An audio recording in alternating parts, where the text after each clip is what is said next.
शाहरुख खान जैसे लोग वहाँ के खिलाड़ी को इस टाइम 9.5 करोड़ में खरीदेंगे तो ये गद्दारी का काम नहीं तो क्या है। और गद्दार को अगर गद्दार नहीं कहा जाएगा तो क्या कहा जाएगा। इतने हिंदुओं की वहाँ हत्या की गई है। क्या शाहरुख खान जैसे लोगों ने बोला ये एक बार भी कि वहाँ जो हिंदुओं के साथ हो रहा है वो गलत हो रहा है। क्या वहाँ के जो खिलाड़ी उन्होंने खरीदे उस खिलाड़ी ने बोला कि हिंदुओं के साथ ये नहीं होना चाहिए, हमारे देश में नहीं होना चाहिए, हम भी भारत में से पैसा लेकर आ रहे हैं और भारत में खेलने जा रहे हैं। तो अगर ऐसा नहीं हुआ तो क्या गद्दार नहीं, गद्दारी का काम नहीं है ये। नहीं, चूंकि पैसा शाहरुख खान ने लगाया और आज ही शाहरुख खान ने ये काम थोड़ी किया है। उन्होंने पहले भी कहा था कि भारत में लोग अपने आप को असुरक्षित महसूस कर रहे हैं। वो पहले भी पाकिस्तान के लोगों के साथ खड़े थे, वो पहले भी चंदा देने पाकिस्तान में पहुंच गए थे। जब पाकिस्तान हमारे फौजी पे गोली चलाता है, मारता है और कत्लेआम करता है, लेकिन शाहरुख खान पाकिस्तान के लोगों की मदद करने चले जाते हैं। दुनिया में अगर सबसे सुरक्षित कहीं मुसलमान है तो वो भारत में है, लेकिन शाहरुख खान जैसे लोग कहते हैं कि भारत में असुरक्षित महसूस किया जाता है कि किसी भी कीमत पर रहमान जैसे खिलाड़ियों को, बांग्लादेश के खिलाड़ियों को यहाँ नहीं खेलने दिया जाएगा और रहमान जैसे खिलाड़ी एयरपोर्ट पार नहीं कर पाएंगे, वो एयरपोर्ट से बाहर नहीं आ पाएंगे। और अगर खेल होता है नहीं होगा, आप निश्चित समझिए वो नहीं हो पाएगा। पूरे भारत के लोग इस टाइम सड़कों पे हैं और पूरे भारत के लोग यहाँ इस टाइम बांग्लादेश के सनातनियों के, बांग्लादेश के हिंदुओं के साथ खड़े हैं। वो किसी भी कीमत पे इस तरीके के खिलाड़ियों को भारत में नहीं खेलने देंगे। हमारे साथ आज बात करने के लिए बीजेपी के पूर्व विधायक संगीत सोम जी हैं। संगीत सोम जी लगातार 2 दिनों से सोशल मीडिया पर ट्रेंड कर रहे हैं। वो कह रहे हैं कि शाहरुख खान देश के गद्दार हैं क्योंकि उन्होंने बांग्लादेश के खिलाड़ी मुस्तफिजुर रहमान को 9 करोड़ में खरीदा है। खुद बात करते हैं और पूरी बात ये खुद बताएंगे कि क्यों शाहरुख खान को देश के गद्दार आप कह रहे हैं। सर, स्वागत है यूथ मीडिया टीवी पे। धन्यवाद। लेकिन आप मुझे ये बताइए, अगर कोई गद्दारी करेगा तो गद्दार नहीं कहा जाएगा तो क्या कहा जाएगा। जब आज बांग्लादेश में हिंदुओं को जलाया जा रहा हो, काटा जा रहा हो, मारा जा रहा हो, बहन बेटियों के साथ बलात्कार किए जा रहे हो, बच्चियों के साथ बलात्कार किए जा रहे हो, बच्चियों को जिंदा जलाया जा रहा हो, लोगों के प्रतिष्ठान लूटे जा रहे हो, हिंदुओं के साथ इतना अत्याचार होगा और शाहरुख खान जैसे लोग वहाँ के खिलाड़ी को इस टाइम 9.5 करोड़ में खरीदेंगे तो ये गद्दारी का काम नहीं तो क्या है। और गद्दार को अगर गद्दार नहीं कहा जाएगा तो क्या कहा जाएगा, देशभक्त कहा जाएगा क्या। लेकिन ये ऑक्शन तो 16 दिसंबर को हुआ था, दीपू चंद्रा की हत्या उसके बाद हुई है। लेकिन आपको पता है कि पिछले 4 महीने 6 महीने से वहाँ यही हिंदुओं के साथ हो रहा है। 4-6 महीने से हो रहा है, 16 दिसंबर से थोड़े ही। ये तो 4-6 महीने से, ये करीब करीब 1 साल हो गया जो हिंदुओं के साथ वहाँ अत्याचार हो रहा है। कितने हिंदुओं की वहाँ हत्या की गई है। क्या शाहरुख खान जैसे लोगों ने बोला ये एक बार भी कि वहाँ जो हिंदुओं के साथ हो रहा है वो गलत हो रहा है। क्या वहाँ के जो खिलाड़ी उन्होंने खरीदे उस खिलाड़ी ने बोला कि हिंदुओं के साथ ये नहीं होना चाहिए, हमारे देश में नहीं होना चाहिए, हम भी भारत में से पैसा लेकर आ रहे हैं और भारत में खेलने जा रहे हैं। तो अगर ऐसा नहीं हुआ तो क्या गद्दार नहीं, गद्दारी का काम नहीं है ये। पद्म भूषण मिला हुआ है उनको। तो जब अच्छा काम किए होंगे तो पद्म भूषण मिला होगा ना। जब अच्छा करेंगे तो अच्छा बोला जाएगा, बुरा करेंगे तो बुरा बोला जाएगा। ये नहीं है ना कोई एक अच्छा काम करके 100 बुरे करेगा तो उसे बुराई दब जाएंगी, बुराई नहीं बोली जाएगी, वो तो बोली जाएगी ना।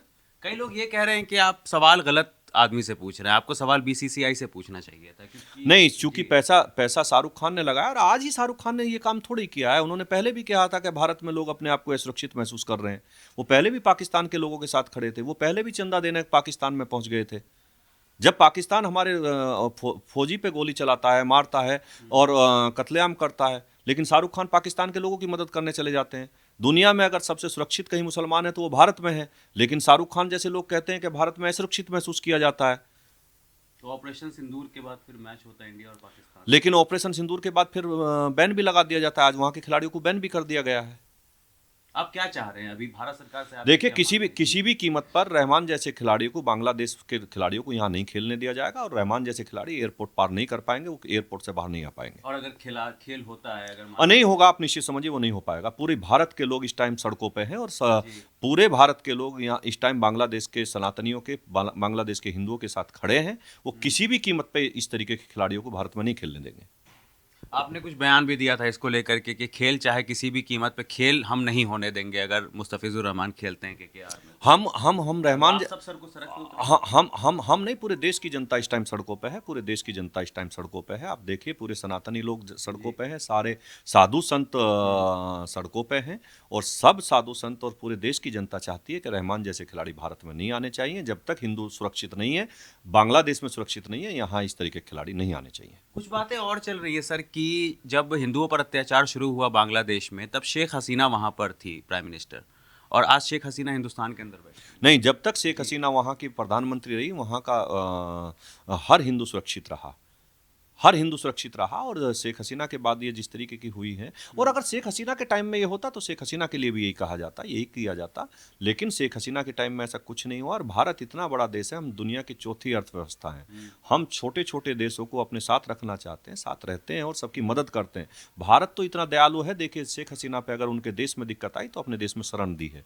हम तो अतिथि देवो भव की नीति पर चलने वाले लोग हैं और उसी को का पालन भी करते हैं। लेकिन सनातनियों के साथ दुनिया में कहीं अत्याचार होगा तो वो भी बर्दाश्त नहीं होगा। कई लोग सर ये भी सवाल कर रहे हैं कि एस जयशंकर जाते हैं जब खालिदा जिया का इंतकाल होता है।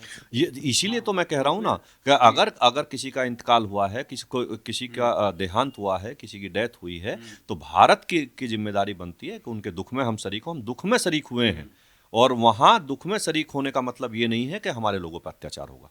एक धन्यवाद। आखिरी सवाल आपसे ये है कि मुस्तफिजुर रहमान मान लीजिए खेलते हैं तो आप लोग सड़क के ऊपर उतर करके विरोध करेंगे। दूसरा सवाल मेरा एक और इसी से जुड़ा हुआ ये है कि क्या देखने के लिए मिलेगा, दृश्य क्या होगा अगर ऐसा होता है तो? आप निश्चित समझिए, रहमान जैसे खिलाड़ी एयरपोर्ट से बाहर नहीं आ पाएंगे तो खेलेंगे कहाँ, वो वहीं से वापस हो जाएंगे, आप निश्चित समझ लीजिए। ठीक है।